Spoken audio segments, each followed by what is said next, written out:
So I'm working on this 1999 Chevrolet 2500. I had to remove the engine to do some work on the heads, and when I removed the engine, I just removed the way I did it. I just pulled these long bolts out that go horizontally from the front to the back there. There's the back. It's got a nut back there on the back. And I was able to just lift this motor mount, this motor up off of this mount here. And when I went to install the engine, I found it very difficult to get this to go back over and line up with the transmission. So I decided to just go ahead and remove the motor mount bottom part.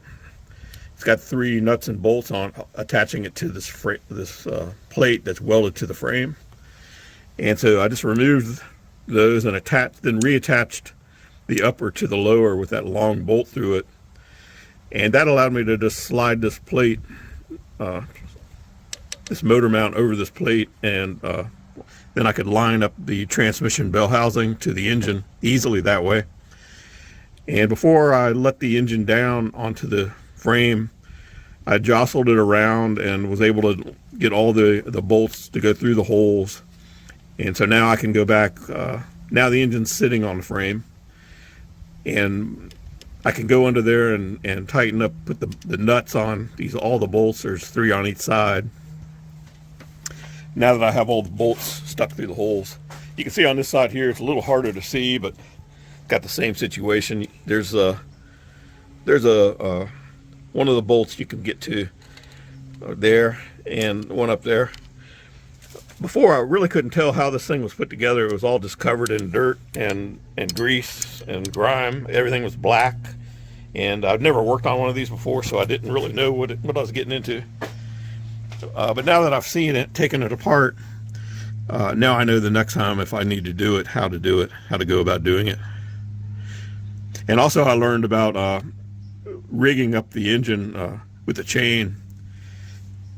I have an engine balancer that mounts across the top, and I've always in the past went front to back, but on this engine it sets back pretty far in the firewall here and there's a cowl over it, and it just would not work out for me to go front to back. But I did realize that going side to side with the load leveler, I was able to just put studs in these heads on the exhaust manifold mounts, and I could easily, the chain then was somewhat centered on the motor and nowhere near the cowl here.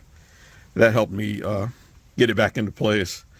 And I just had a ratchet strap on the crank here going up to where I could balance, pull some weight off of the front to tilt the engine back.